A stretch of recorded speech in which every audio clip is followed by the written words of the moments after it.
everybody hates Inaros, no matter if it's on Reddit, in the Warframe forums, or the YouTube comment section. But why? Why does no one like him? Why is he looked down upon with such passion by the community? Isn't he the best tank in the game? Well, that's exactly what we're going to talk about today by taking a look at his skills, his playstyle, and his general place in the current game meta. And at the end of the video, I also prepared some nice build suggestions for you, just in case you still want to give him a shot. As always, a massive thank you to all my generous channel members who help me keep the lights on. If you too want to support me, then you can do so with the join button down below. And with that being said, let's jump right into it. And jumping into it, we do with a first quick and brief look at his skills. When it comes to passive abilities, then he has quite a lot of them, but the only real relevant thing is that whenever you melee finish an enemy, you get 20% of your maximum health refilled. That's nice. His first skill, Desiccation, is exactly what you did back in kindergarten or primary school when you didn't like another kid. You just throw sand into their eyes. It's basically a dumbed down version of Excalibur's Radial Blind, but it is nice because it does also open up enemies for finishers, which enables great synergy with his passive. His second skill, Devour, puts enemies into quicksand, allowing you and your teammates to devour them, well, basically to eat them up and restore your health that way. Inaros himself can even pull the enemies towards him as he puts them into the quicksand state. His third skill, Sandstorm, would be way funnier if the YouTube content ID system wouldn't flag me if I used that specific meme song in the background right now, so let's just say it's a big crowd control, lifting enemies up into the air and dealing a little bit of damage. Which in turn leads us already to his last skill, Scarab Swarm. For this one to work, you first have to sacrifice health in order to build up your Scarab Swarm. Once that is at 100%, you can either keep it there to have a permanent little armor boost to yourself, or cast it onto enemies to deal little amounts of damage. Some of his abilities also have augment mods, however, I think the only relevant Inaros augment would be the one for Scarab Swarm, which sacrifices 5% of your Scarab Swarm every time that an enemy deals a status effect to you, in favor of you ignoring that status effect at all. Some people like that, however, I think Inaros, being the very tanky frame that he is, doesn't really care about any status effects at all, except maybe knockdown, which in turn you can block off by simply using Prime Surefooted. And if we pay close attention to the skills that I just mentioned, we can already maybe get a feeling for why Inaros is not really liked by the community. His skills are simply not good. The second one, where you eat up the enemies to self-heal, is very bad for both you and the team because it locks you into place as you devour them. I mean, yeah, you're invulnerable while you do that, but still, Warframe is a game where you hastily move around the map, and standing still for seconds while waiting for your health to recharge is the last thing that any Tenno ever wants to do. Add to that the fact that with his first skill and the passive, which is actually quite a nice synergy, he already has a great way to heal himself, and nobody ever really needs to use his second skill for the healing in the first place. And it doesn't stop there, because both his third and his fourth skill have absolutely pathetic damage that even against pretty low enemies already starts to not be worth it anymore. I mean, you could argue that his third skill, the Sandstorm, is a great panic button in case you need to quickly lock down an entire room full of enemies, maybe like in a mobile defense mission or something. But at the end of the day, that thing works in both ways, meaning that you don't only incapacitate the enemies, while you're casting the Sandstorm, also you cannot cast other skills or attack enemies with your weapons. Meaning also his third ability is really bad, and he definitely is not Zephyr. That leads us to his 4, which is also not a good skill.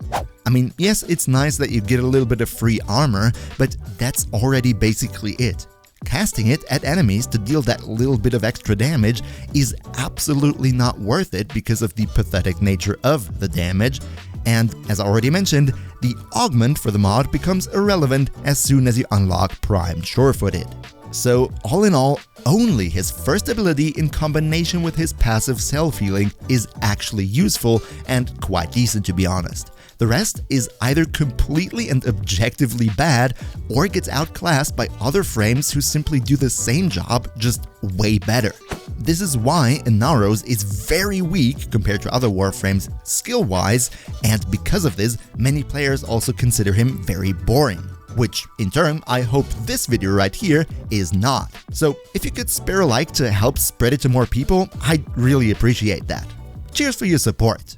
But now, back to topic. Okay, so Inaros has weak skills. But he is the immortal frame, right? Inaros is the very best tank in the game. I mean, he has so much health, he must be really unkillable. Well, let's take a look at that right now. If you play the normal game, then you will know the highest level of enemies that you'll encounter when normally playing the game would be around level 150-ish at the end of the Steel Path star chart. However, if you're an endurance player, meaning that you run endless missions and run them for very long, enemy levels can very well go into the thousands up to 9,999. That's the level cap. Meaning, if you run endurance content, enemies scale so crazily high that they're theoretically able to one-shot every single Warframe, no matter of health and armor. How do people survive at these levels then, you may ask? Well, it's actually really simple. Either you could play, for example, an invisible frame, so you don't even get hit in the first place. You could play Revenant, whose Mesmer skin is a skill that protects you from basically everything, so you can run it with ease. Or, which is the most prominent version, and one thing that basically every Warframe can do, is so-called shield gating. Now, I've already talked about shield gating and all other survivability methods in my pro survival guide in the past, so I'm not gonna dive in too deep in this right now. Just very briefly, shield gating is a tactic that abuses one specific mechanic. As long as you have at least one shield point left, you can never be one-shot by anything except toxic damage because that bypasses shields. So in turn that means if you can just charge up your shield really quickly, that makes you basically constantly invincible against every type of damage incoming, no matter how high it is. However, there's one obvious problem right here. Inaros doesn't have any shields, meaning that the quote-unquote best tank in the entire game is actually the only frame who's physically unable to compete against these high-level enemies, which all the other frames with shields can.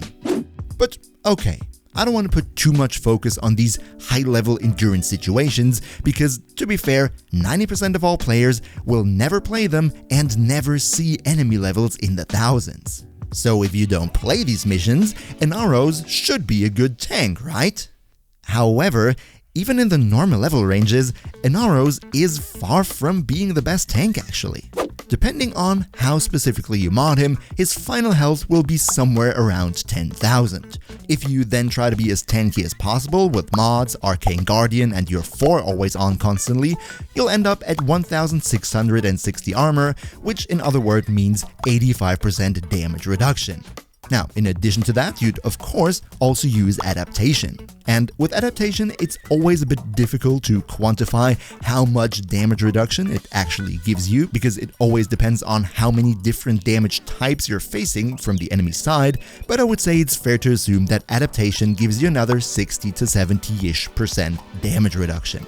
So, with 10,000 HP, 85% damage reduction through armor, and another 70-ish through adaptation, you'll end up at around 215,000 effective hit points. That's actually quite a bit if I'm being honest, but it's still far from the best. How's that possible, you may ask? See, while Inaros has 2 layers of damage reduction, armor and adaptation, there are Warframes who get a 3rd layer of damage reduction in the form of one of their skills. One great example here would be Mesa with her 3rd skill that can give her up to 95% damage reduction on top of adaptation and armor. Satrine, Gara, Necros, or even Rhino, whose iron skin can go way beyond 1 million points, which in turn leaves Inaros in a very sad position. He is a frame with a very weak skill set, as we already pointed out, all while at the same time even being inferior to many other frames in the one thing that he actually is supposed to excel at, which is being tanky. That's why everybody hates him, and why many players even consider him the worst overall frame in the entire game. Hydroid will be happy to hear that. However, if you don't want to miss out on actually good and helpful Warframe guides and discussions like this one right here, you might want to think about leaving the channel a sub, huh?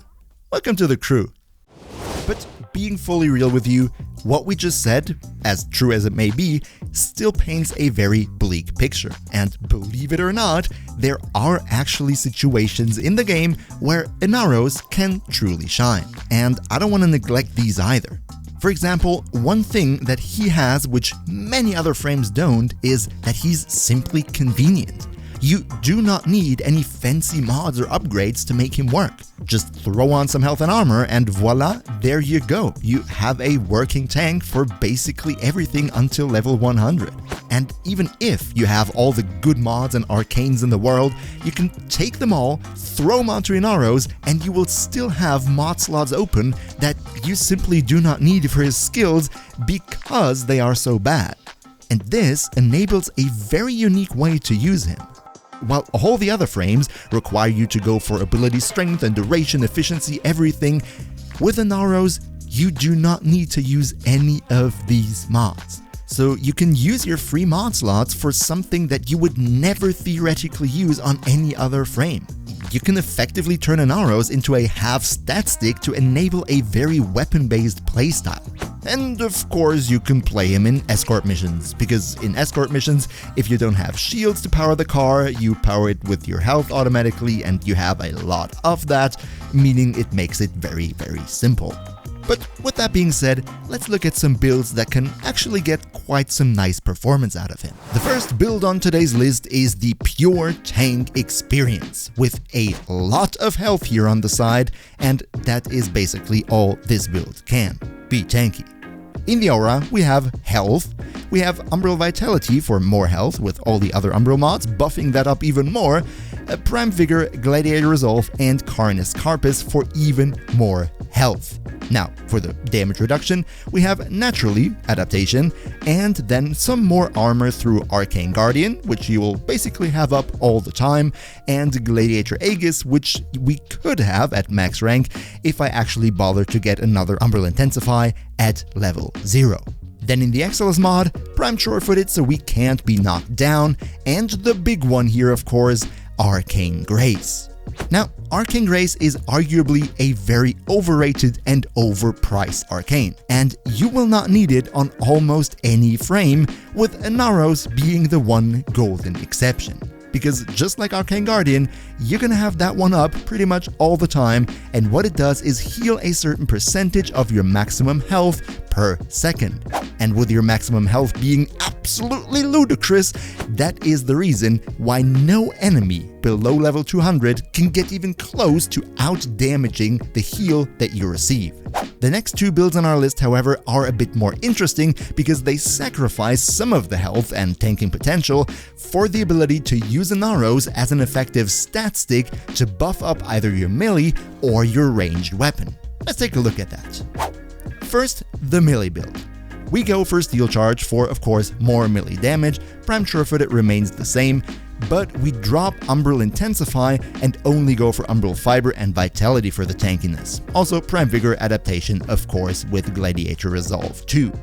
Now, what we're doing differently here, as you can see, is we're having Gladiator Finesse. This one is something that Inaros absolutely does not need. The only reason this is here is for the Gladiator set bonus that gives us more critical chance per combo multiplier. The higher this set bonus is, the more crits we're going to deal with our melee weapon, and Inaros simply has the mod space. And to finally round that up, we go for Arcane Fury, which further increases our melee damage output. And on the other side of this melee build, we have of course the range build, which is my personal favorite, and I'll show you exactly why. Holster Amp, because it makes us deal more damage. Prime Sure-Footed remains, Arcane Grace remains, and also most of the tankiness mods are still there. However, what we're gonna have now, and that might sound super counterintuitive, is Vigilante Vigor Shield Recharge. Why that? Well, same for the Gladiator mods in the melee build. The set bonus of the Vigilante mods is that you have a chance to enhance the critical hits from primary weapons. That is why we have Vigilante Pursuit and Vigilante Vigor here on our Inaros, and if you then go and maybe equip another stat stick weapon on your Sentinel, like right here, my little Carrier Prime, with more Vigilante mods, that then means that we have the full Vigilante bonus, and this will lead to absolutely devastating amounts of damage and crits with our primary weapon. As you can see, talking about Inaros means talking about survivability. And if you want to learn the secret of how to never ever die in Warframe at all, then you absolutely must check out my pro survival guide right here.